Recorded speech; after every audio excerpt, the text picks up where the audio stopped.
And we are live. What's going on, you guys? Back with another live reaction live stream. Today, this is our reaction to House of the Dragon Season 3, Episode 3.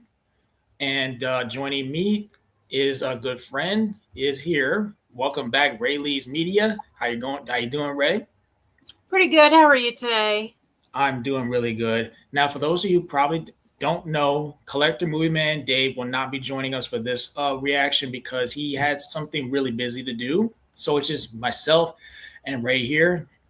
Okay, now, Ray, I want you to give me your thoughts on the whole breaking news situation about Sony killing physical media. Overall, my true problem with that is actually because of the fact that you don't own digital. When you buy digital, you buy a license to use digital to either play or watch whatever you buy. And whoever has the rights to that license that you're purchasing, if for whatever reason they lose the rights to ownership to whatever you purchase from them, they then can take it away from you, strip it from you. And that was one of the reasons why physical media was always such a big thing, because you actually own it when you buy it physically.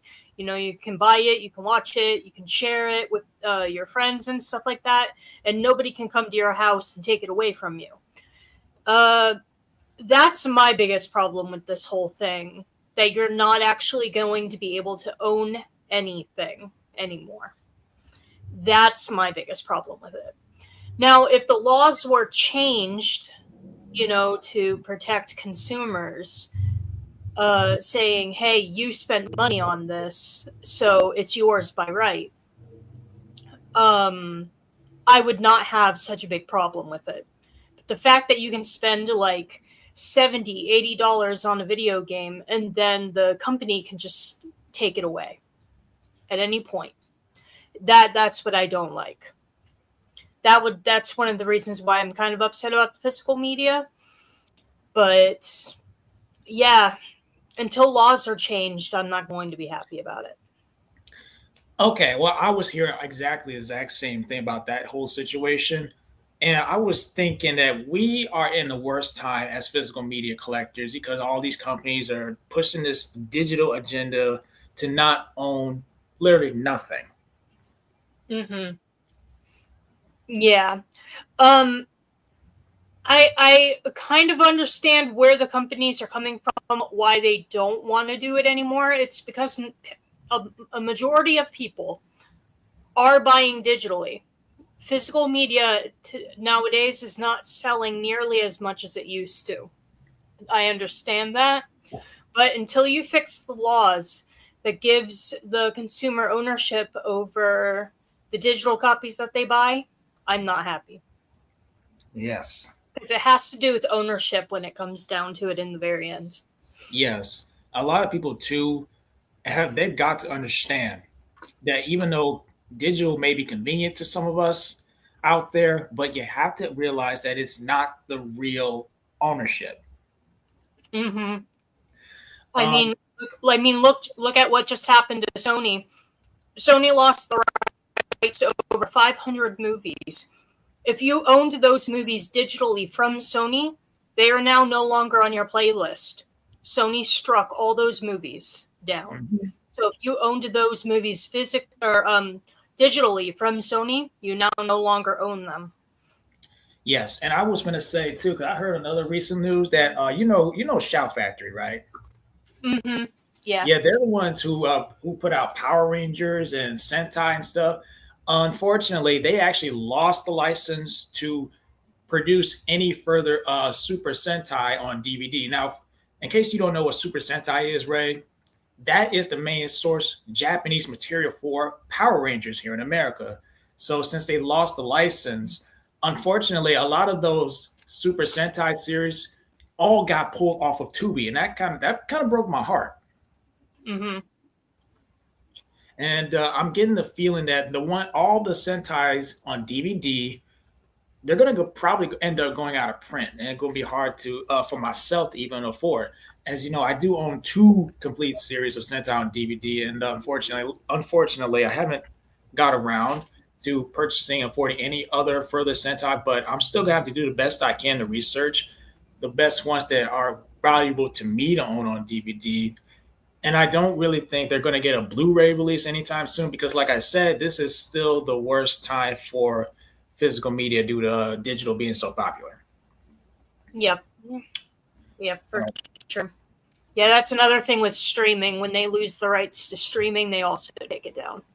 Yes, it did. Yes, indeed. In fact, there was this anime that I used to love watching on Netflix. I heard that whoever a company lost the license and it's been taken down from everywhere on Google Play, Netflix, and even their physical medias went out of print. And I actually wish I had a chance to buy those on physical media. Um, Even for example, Rosario Vampire, I don't even see that on streaming anywhere, and I'm really happy that I brought that series on Blu-ray before it got really expensive. Yeah. All right, let's shout out some people in the comments. First up, we got Anthony. What's up, man? How are you guys doing? By the way, just submitted to the panel. Glad to be here. And we also got Sarah in the chat, and she's asked, Scott, did you tell Ray that I made it? I think you're saying that your channel has over 1,000 and 2,000 subscribers. Well, excellent. That's awesome, Sarah. 2.12 Well, K subscribers. wow. Yeah. All right. So now, do you want to recap anything from episode 2 last week? Um, the biggest thing that stands out would have to be Rhaenyra taking King's Landing. Mm-hmm. For sure. Yeah, I she finally took over King's Landing, executed Oto, and Allison and Helena got captured while trying to right. flee. Yeah, I will never forget how the end of that episode made you feel really shaking in your boots. Mm-hmm. Yeah, because I think because in the book I don't think Rhaenyra actually killed Oto herself. I think she just had him executed. I think Allison saw the execution, if I'm not mistaken, in the book. They changed a few things, if that's true. But yeah, she executed Oto. Allison and Helena walked in. Allison saw her dad on the floor dead. And then she just kind of stares at Rhaenyra in shock because that wasn't supposed to happen. The only person that was supposed to die there was Aegon. Mm-hmm. It may be Aemond. But yeah, nobody else was supposed to die because they surrendered. All right. And before we get started, if you guys are tuning in, please give this a thumbs up and subscribe to Ray's channel. It will be in the description. But are you ready to get started, Ray? Yes, I am. I'm going to turn off my light, and then we can get started. All right, ready when you are, and I'll turn off the mic so we don't get the copyright. All right. And on my count, here we go. 1, 2, 3, and play.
All right.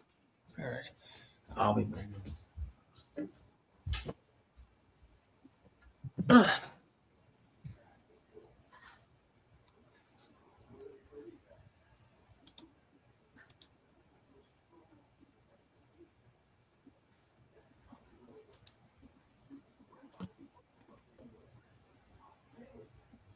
Hey, Sin, don't chew on that.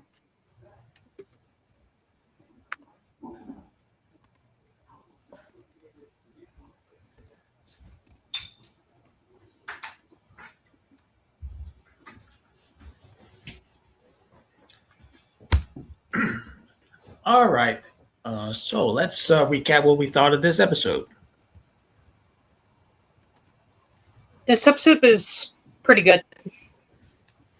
I liked this episode. I think it's kind of weird though that they took Damon took Darren, right? Or this kid that was, replacing Darren. But they didn't take his dragon. They left his dragon behind, but then took him captive. That doesn't make a whole lot of sense. That's the one part I don't really get from this episode. I think that if Damon took Darren, he would have taken Darren's dragon as well. But they didn't take the dragon, and then the dragon was used to burn down that city at the end. Yeah, that's something I don't necessarily understand. But other than that, I mean, it definitely captures the civil unrest after the war and everything.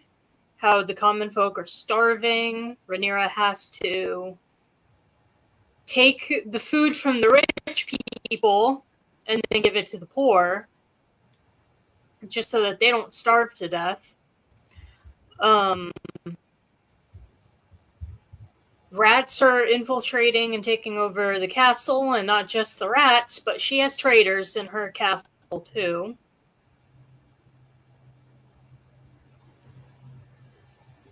Now that we learn that that kid isn't actually Darren, and now, I don't know, Rhaenyra just looks like she's going insane now. Hey, did it really surprise you what they were eating at getting feed at the table? Oh yeah, where she was trying to make the point where it's like, because you guys stole and took all the food, that this is what the common folk got left with to eat. Mm-hmm. I kind of liked that play of hands, try to like shove back in their face what they allowed to happen to other people. But then she was speaking to that one guy. I'm forgetting his name, like Tharian, that's whatever. The guy that was smiling the whole time throughout that, and then he was like, yeah, maybe if you put on this good guy act long enough, the people will forget that it was actually your blockade that allowed them to start in the first place. And I was like, oh. Yeah. That was bold to say, but I did like that comeback. Because it is actually true. It was Rhaenyra's blockades that caused the city to starve and what made those people have to eat rats in the first place. It was her blockade. I have one question. What did you see in that cup that Rhaenyra almost drunk? I think it was the leaves. It was a form of tea. I thought for a minute, I thought it looked like bugs. No, I think it was a form of tea to help with the pain because she was cramping.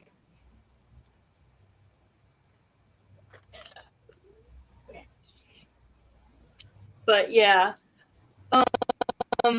there were a lot of good moments in this episode. I also like how they're showing that there is tension between Rhaenyra and Alicent. But Alicent was able to get her father's body sent back to Old Town so that he could be buried next to his wife, Alicent's mom. That was nice. But yeah, but her and Helena are going to remain hostages until Aemond is found and killed. I see. Yeah. It's just about right. Yeah, it's still irking me, though, that Daemon didn't take the dragon. I mean, you saw how big she was. She was that blue dragon that was in the background. She was so tiny. And it's like... I'm trying to remember the dragon's name. I think her name is Thessarian.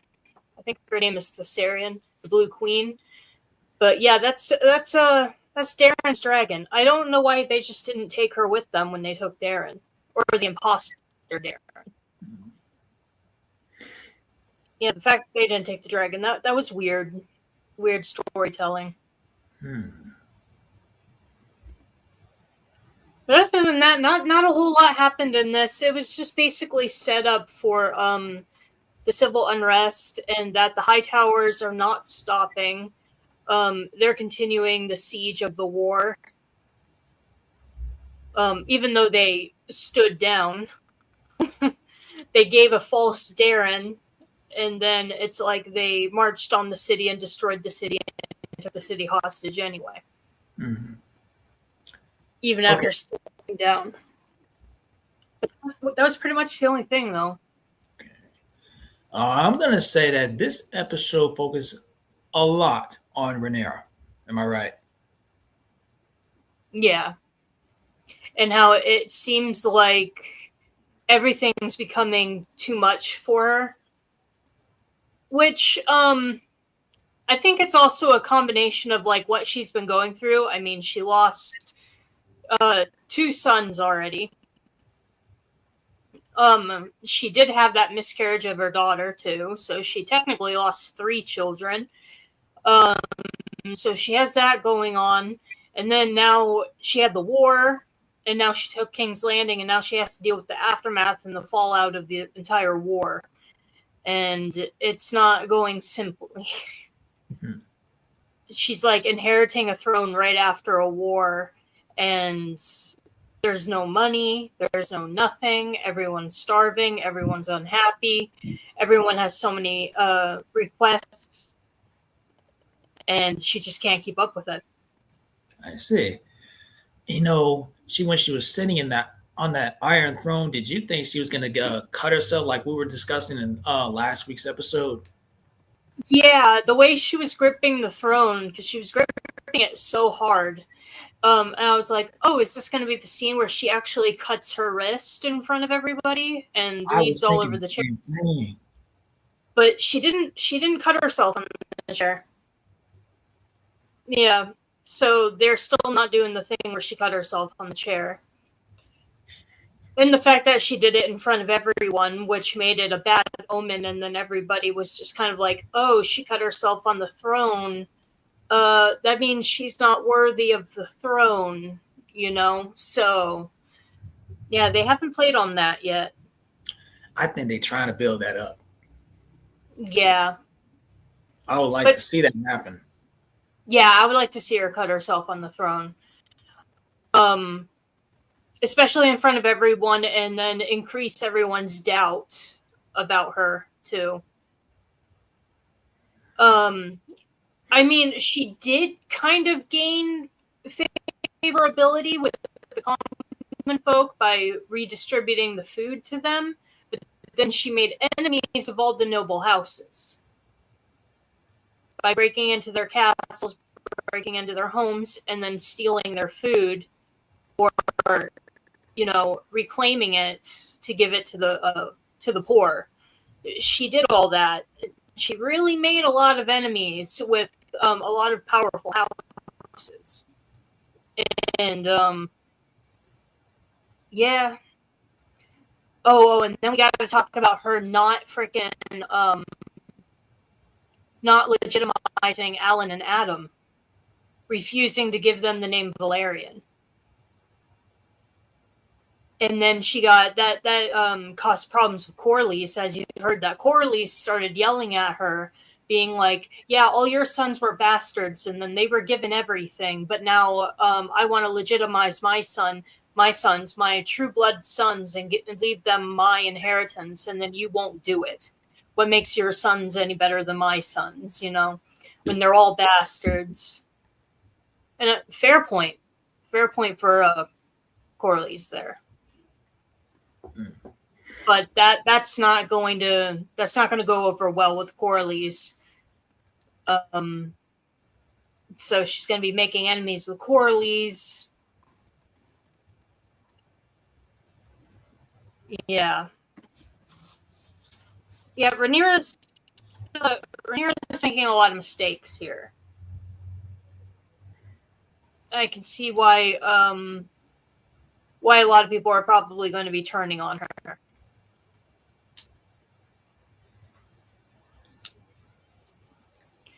But yeah, I would have to give this episode, I don't know, that thing with Viserion and Daemon not taking Viserion when he made the Hightower army stand down. That's kind of stupid. I don't know. I give it about an 8. Okay, that sounds good. Anything else you need to say before I give my score? No, I think pretty much everything that was of importance I've said. So, all right. So this episode for me is a 7.5 out of 10. Why I do like that it focuses a lot on Rhaenyra's takeover. And one of my favorite part is still at that dinner table where they're eating all that. They see all that strange looking animal food of giant rats and asking Rhaenyra, "What is this? Why are you feeding us this?" And they just get into all like question. yeah. And the best part is we see Rhaenyra giving all that food to the poor people, like you were just saying. That I like that too. Mm-hmm. It's a But good not scene, but it won't sustain. It won't last. She can't keep doing that forever. yeah.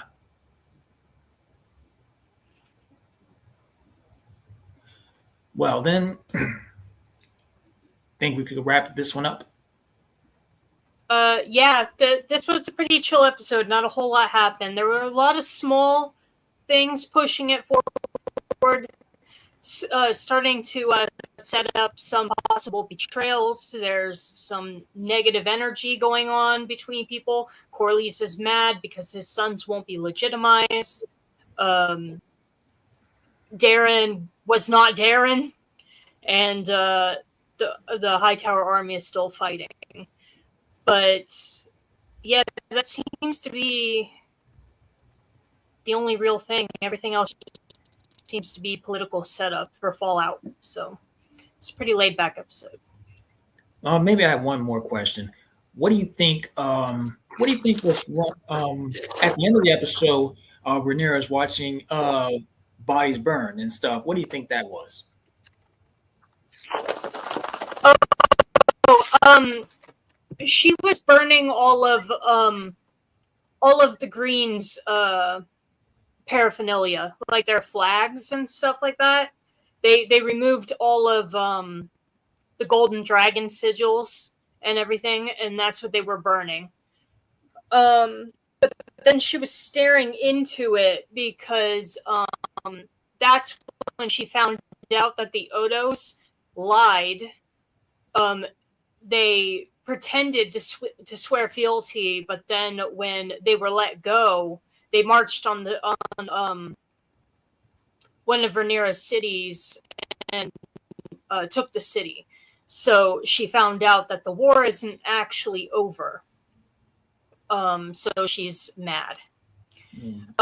so she's staring at the fire because the high towers are still fighting. And then there was that thing where she tried to label Aegon. She tried to label Aegon as being dead. They were like, his dragon's dead, he's dead, so they can legitimize Rhaenyra's coronation. But then they were like, no, we're not going to do that without the body. But yeah, so she's trying to claim that he's dead before they even have his dead body. Oh, so that she can be thrown. That was another thing. okay. And then they stated that, oh, well, he's no king anymore. He's disfigured. And, well, this is what Alicent said, that he's disfigured beyond belief. Nobody can recognize him. And his dragon is dead. So you might as well just declare him dead because he's no longer a threat to you. So then Rhaenyra was like, okay, I'll do that. And then she tried to declare him dead.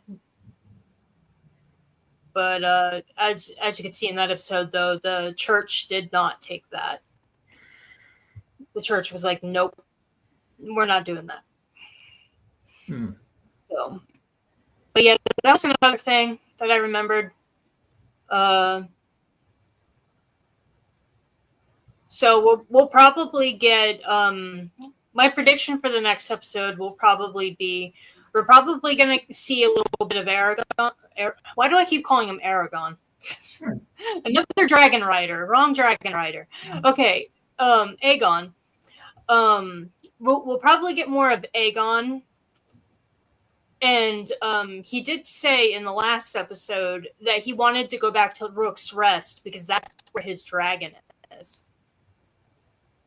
So I'm sure in the next episode we might get something with that. That's my guess. Okay. So if I can guess anything about this episode, I wanted to discuss about. I think I'm a little concerned about how much how much feud is going to happen between Rhaenyra and Alicent, right? Yeah.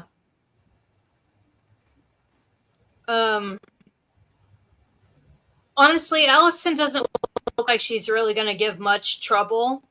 Because Alicent was pretty straightforward on that's not my son. Because Rhaenyra was like, you've never met this boy before, have you? You don't know who this is. This isn't your son. And Alicent was like, yeah, he's not. You know, so she doesn't really seem to be having a lot of resistance. Which is accurate and true to character. She honestly just wants to be let go, and she wants Helena and her granddaughter, just see, I forgot her name, the little girl.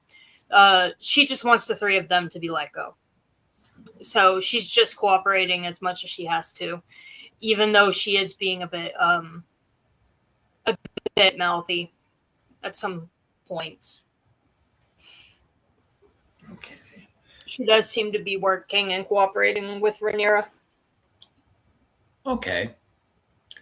Well, I guess we can wrap up this here. So, Ray, do you want to remind everybody where can they find you on YouTube, and what do you got next for your channel? You did 2 videos already, which was your newest haul video and your DVD collection, which was great. Yeah. So yeah, I did put up my complete DVD collection. I will be moving on to Steelbooks next. My channel is the same that you see here, Lee's Media. Yeah, and I was also thinking about possibly introducing tier videos to my channel, like doing character tiers. Like if I did one for House of the Dragon, I'd like tier my favorite characters or how well I think the characters are written or something like that. I'm thinking about doing that, so it's just something I wanted to do. I might from the book series. That'll be my first tier, and then I can move on to maybe more movie-centered tiers and stuff. But yeah, I've had a few ideas of some stuff I wanted to do. Okay, that sounds great. I can't wait to see if you do that. And as for me, you can also you can go ahead. Yeah, you could probably be looking to a complete steelbook collection here very soon, maybe next week. Okay, but as for me, you can all please like this stream, subscribe to our channel. And as for me, what I got going on my channel is I'm waiting everything I ordered in the mail. I just uploaded my newest eBay unboxing video. Go check that out. And I went over the whole situation about Sony killing physical media. And I recently brought two DVDs, which was Gladiator and Aquaman and the Lost Kingdom. I will go over those, and whenever I do my new haul video after I get everything in. But other than that, thank you all for watching this live stream. Please, thank you so much. Subscribe and tune in next week on Ray's channel. We will be watching episode 4 on her channel, but that is going to be it for this stream. Thank you all for watching. Thank you all for stopping by, Anthony and Sarah. We will see you all next time. Peace out. Bye-bye.